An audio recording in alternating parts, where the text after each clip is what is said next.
Muito bom dia para você que está aqui ligadinho na TV Mar, seja muito bem-vindo. Estamos começando agora mais um programa bem assim. Olha só, hoje aqui no programa nós vamos falar sobre um problema que afeta muitas pessoas, sinusite crônica. E aí, né, como lidar com ela? Já vocês vão saber muito mais.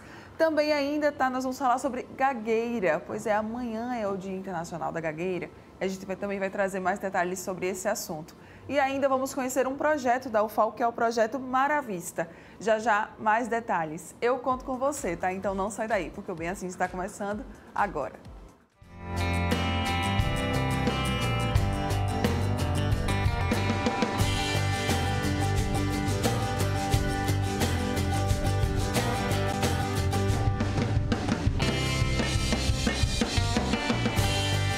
Oral Unique. Cada sorriso é único.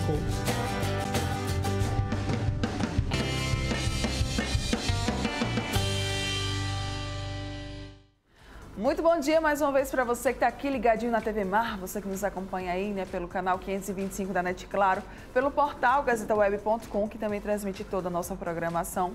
Ou quem sabe ainda, né, também ainda tem a opção de você nos assistir pelo nosso aplicativo da TV Mar. Muito obrigada pela sua companhia, pela sua presença. Lembrando também que a gente está lá disponível no YouTube, no Facebook, no Twitter e no Instagram. Em todas essas plataformas você também consegue acompanhar os nossos perfis e interagir bastante com a gente. Inclusive estamos te aguardando, tá? Vamos lá começar o nosso dia por aqui. Seguinte, uma das doenças, né, respiratórias mais ocorrentes é a sinusite crônica, pessoal. É um problema que merece atenção e um cuidado especial, até mesmo para evitar o seu agravamento. Quem está aqui com a gente agora no estúdio, mais uma vez, vai conversar sobre esse tema agora, é o otorrino Renato Ferraz. Muito bom dia, seja muito bem-vinda mais uma vez. Já é de casa. Bom dia, Mara, muito obrigada. Vamos lá falar. Vamos lá falar. Queria começar entendendo o que é a sinusite, hein, Renatinha? É muito importante essa pergunta, porque no nosso dia a dia de otorrino, a gente escuta muitas pessoas, eu tenho sinusite, eu estou com sinusite crônica, e será que isso é verdade, né? Muitas vezes eu até tento entender o que é que a pessoa entende também por sinusite. Então, os seios da face são espaços dentro do nosso crânio, revestidos por mucosa respiratória, ou seja, por tecido respiratório produtor de muco, de secreção, que tem continuidade com o nariz, ou seja, ele drena para o nariz através de alguns ósseos. Ou seja, o nome sinusite pode também ser chamado rinocinusite, porque é muito difícil ter uma infecção ou algum problema dentro dos seios da face que não tenha continuidade com o nariz. Então, basicamente, a sinusite ou rinocinusite é algum processo inflamatório ou infeccioso dos seios da face que pode envolver sintomas nasais também. Tá, e a sinusite crônica significa o quê? Que é algo mais grave? A sinusite, de antemão, a rinocinusite, ela pode ser aguda quando, por exemplo, após um resfriado, aquele resfriado que não melhora, passa uma semana, duas, ele até melhorou um pouco, mas mantém tosse, secreção, dor na face. Mas se durar até 12 semanas é bastante, mas se aquele tratamento que não melhora e você usa outro antibiótico, enfim, mas se dura até 12 semanas, com resolução total dos sintomas, a gente chama isso de sinusite aguda. Sim. Crônica é aquele quadro mais persistente, ou seja, o paciente acaba não melhorando, não respira bem, tem muita secreção, tosse também, mas em geral ele acaba tendo algum problema inflamatório mais crônico, e isso faz aquilo ficar persistente. E até mesmo esses quadros crônicos podem ter o que a gente chama de agudizações, que seria aquela pessoa que vive com sinusite basal, assim, de base, né? Mas em alguns momentos ela pega um resfriado, então ela acaba agudizando aquele problema que ela já tem. Então, basicamente, sinusite crônica é uma pessoa que tem um processo inflamatório, principalmente infeccioso, que dura mais de 12 semanas. Esses, então, seriam os tipos de sinusite? Sinusite aguda e a sinusite crônica? A gente poderia definir dessa forma em termos de tempo de duração. Tá. Também pode ter as causas, né, que poderia ser uma sinusite viral, que é o resfriado. Sim. Uma rinocinusite bacteriana, uma rinocinusite alérgica, porque mesmo a rinite alérgica, ela pode ter os sintomas nasais e ter sintomas de dor na face ou de secreção também. Então, esses são os tipos. A sinusite crônica em si, ela pode vir junto ou não do que a gente chama de polipose, que é a presença de pólipos, que são tecidos que nascem normalmente em processos inflamatórios. Sim. Quem tem esse problema acaba tendo um pouco da rinocinusite crônica mais persistente. E existe, mesmo aquelas com polipose ou não, aqueles quadros mais graves ou não. Então, a gente pode ver a sinusite em vários aspectos. Certo. tem causas definidas para a sinusite surgir, ela aparecer? Porque tem gente que tem gente que não tem, né? Sim, existem várias causas possíveis.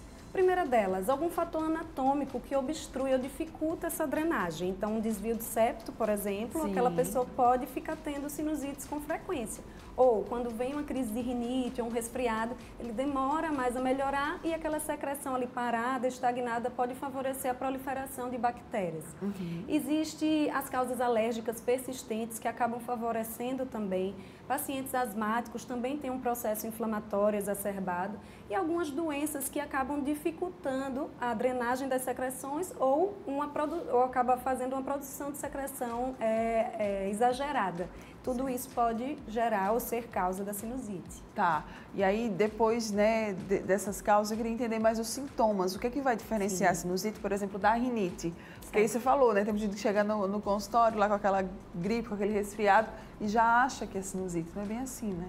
Isso. Em geral, de forma assim, leiga, de forma popular, a gente chama rinite ou rinite alérgica para quadros mais alérgicos, mais crônicos, persistentes, que tem a ver com mudança da temperatura, Sim. com a presença de ácaro, poeira, coisas nesse sentido. Quando a gente fala em sinusite, a gente quer dizer mais a sinusite bacteriana, que é aquele quadro com secreção purulenta no nariz, ou seja, tipo pus, esverdeada, amarelada, que pode sair pela frente pelo nariz ou pela garganta, pode descer para a garganta, pode dar tosse, pode dar obstrução nasal, dificuldades no olfato, porque está tudo congestionado lá dentro. Então, tudo isso são sintomas de sinusite. Então, normalmente, quando a gente fala de sinusite, a gente está querendo falar de sinusite bacteriana. Certo. A rinite, ela pode levar a uma sinusite ou não? Pode. Qualquer processo inflamatório deixa aquele ambiente mais favorável para uma infecção. Então, a secreção ali parada é um ambiente favorável para a infecção. Então, quem tem rinite, acaba que é uma pessoa que tem mais chance de fazer uma sinusite, com certeza. Tá, eu vou falar agora sobre tratamento, porque tem um remedinho que muita gente é viciada nesse remedinho, né? Muitas pessoas mesmo, de verdade, que gostam de sempre estar ali colocando aquele remédio, enfim, tem gente que parece que não vive sem, né? E aí, Renata? Esse remedinho, ele ilude muita gente, principalmente em termos de respiração, porque quando a pessoa tem uma obstrução, ela quer respirar e ela vai fazer tudo para isso. E esse remédio é o descongestionante. O que é o descongestionante? É aqueles remedinhos que a gente pega só uma gotinha de cada lado e ele abre tudo. Então é vida, né? Dura pouco tempo e depois aquilo volta a obstruir, gerando o que a gente chama efeito rebote e, em geral, a pessoa acaba se viciando nessa medicação, que pode trazer consequências como até mesmo arritmias cardíacas, pode gerar uma rinite medicamentosa, ou seja, um processo inflamatório em decorrência da própria medicação. Então, em quadros de sinusite, não é indicado usar, porque a nossa intenção é drenar as secreções. Sim. Se você só desobstrui, você está mantendo ela lá dentro.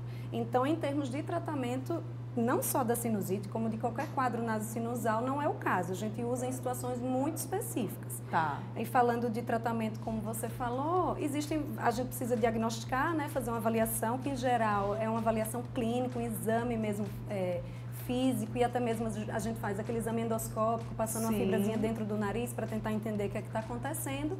Em quadros crônicos, que é o que a gente está falando hoje, em suspeitas de complicação, planejamento cirúrgico, ou algum quadro que não está batendo, a gente pede o exame de imagem, ou seja, raio-x, tomografia, não é para todo mundo, tá? Sim. E precisa ter indicação. E, a partir disso, a gente vai ver a melhor opção de tratamento. Se for um quadro mais alérgico, se é um quadro agudo, se é um quadro crônico, que pode envolver medicação, orientações, lavagem nasal e até mesmo cirurgia. Tá. Em algum momento desse descongestionante nasal, ele é indicado? Na sinusite, não. Mas em situações muito pontuais, a gente pode usar e por tempo determinado. Certo, tá. Você trouxe, né, aqui alguns objetozinhos que podem ajudar quando a gente está naquela crise chata de sinusite? Isso, eu queria falar um pouquinho de prevenção e de tratamento, e que envolve a coisa mais simples do mundo, lavagem nasal com soro. Então, parece até tão simples que não funciona, mas não é o caso. Então, se eu estou falando de secreção que está grossa ali, parada, a gente quer que ela saia. E às vezes a secreção, a gente sente que está dentro, mas você não consegue botar para fora, não consegue engolir, passa o dia todo naquela briga. Isso. Então, a lavagem, ela vai ajudar a carrear as secreções. Existem vários formatos, existem vários sprays hoje em dia e aplicadores. Eu trouxe 2 aqui que eles podem ser feitos em lavagens de alto volume. Você preenche esse recipiente vai para frente da pia, um pouco mais inclinado, abre a boca e instila no nariz, apertando. Ele vai entrar por um lado, sair pelo outro. A mesma coisa você pode fazer do outro lado e pode fazer mais de uma vez. Com água, Renata? Não, então, idealmente é melhor com soro. E por quê? Porque o soro, ele é uma solução salina, então ele consegue carrear mais facilmente as secreções. A água, ele vai empurrar as secreções, é um fator, mas o próprio soro, por ser mais hipertônico, ele puxa as secreções, então ele facilita essa lavagem, idealmente com soro.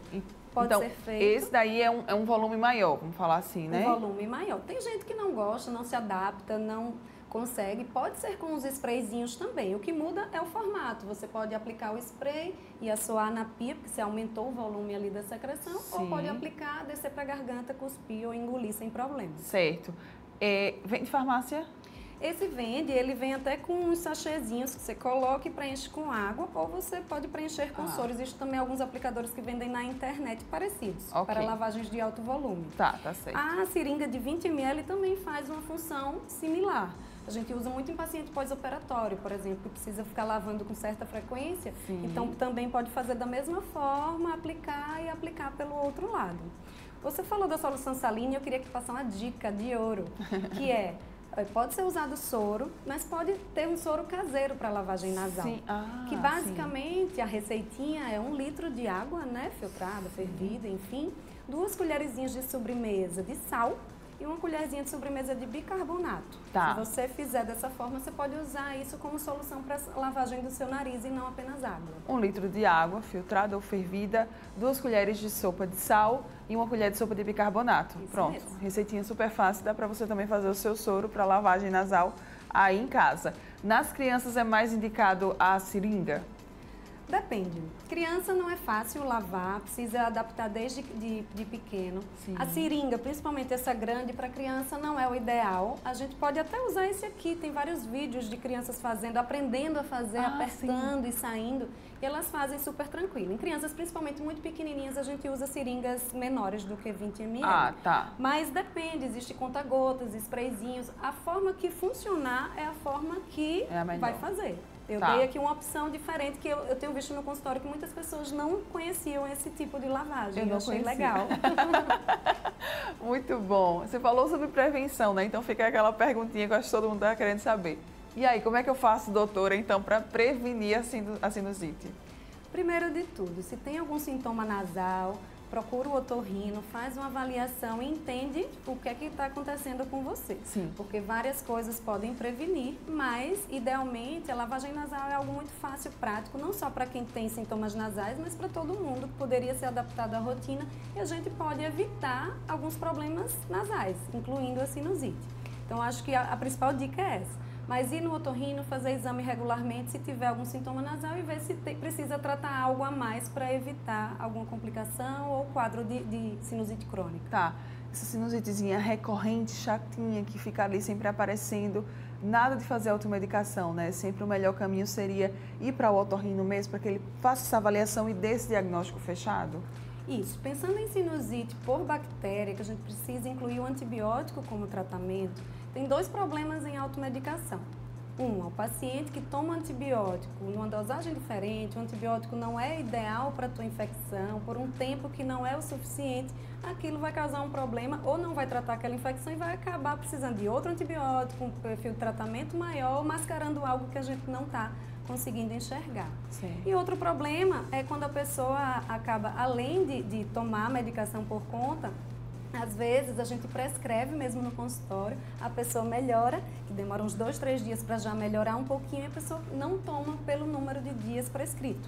Já estou boa, vou parar, né? Isso é muito ruim em termos de antibiótico, porque às vezes, principalmente sinusites crônicas, a gente às vezes quando tem aquela agudização que eu falei, precisa tratar por 14 a 21 dias, é muito tempo. Muito tempo. E crônica mesmo, às vezes a gente precisa de tratamentos mais prolongados. Então, assim, tudo bem, você pode até tirar suas dúvidas com o médico, mas só não deixa de tratar pelo número de dias prescrito, porque a chance de precisar tratar com antibiótico mais forte, causar resistência bacteriana e às vezes até não ter tanta opção de antibiótico, precisar internar para tomar um antibiótico na veia, é muito grande. Então, eu recomendo seguir direitinho a prescrição.